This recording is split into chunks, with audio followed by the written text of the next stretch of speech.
As human beings live primarily in the external consciousness on the surface of the being, their experience of existence is centered around and focused on the body, life force, and mind. They do not generally see nor recognize the true soul deep behind the surface, and they see the coming and going of the life force in and out of the physical body as the basis of existence. When the vital force departs, they see the body die and disintegrate. This identification with the life force leads them to accept the desires of the vital being as the motive force for most all of their actions and reactions.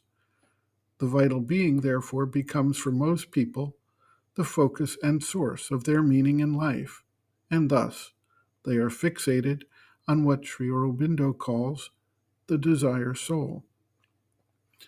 As the evolutionary process continues and the being matures, he begins to reflect more deeply on the meaning of existence and his true significance in the creation, and thus begins a process of stepping back from the surface nature. This leads to the individual getting in touch with the true soul and its link to the divine purpose in the creation. Sri Aurobindo notes, quote, "The soul and the life are two quite different powers. The soul is a spark of the divine spirit which supports the individual nature. Mind, life, and body are the instruments for the manifestation of the nature. In most men, the soul is hidden and covered over by the action of the external nature. They mistake the vital being for the soul, because it is the vital which animates and moves the body. But this vital being is a thing made up of desires and executive forces, good and bad. It is the desire soul, not the true thing.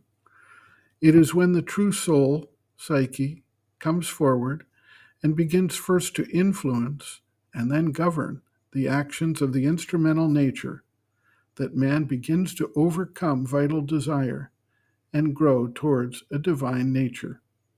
End quote. Reference: Sri Aurobindo and the Mother, Our Many Selves, Practical Yogic Psychology, Chapter 2, Planes and Parts of the Being, page 91.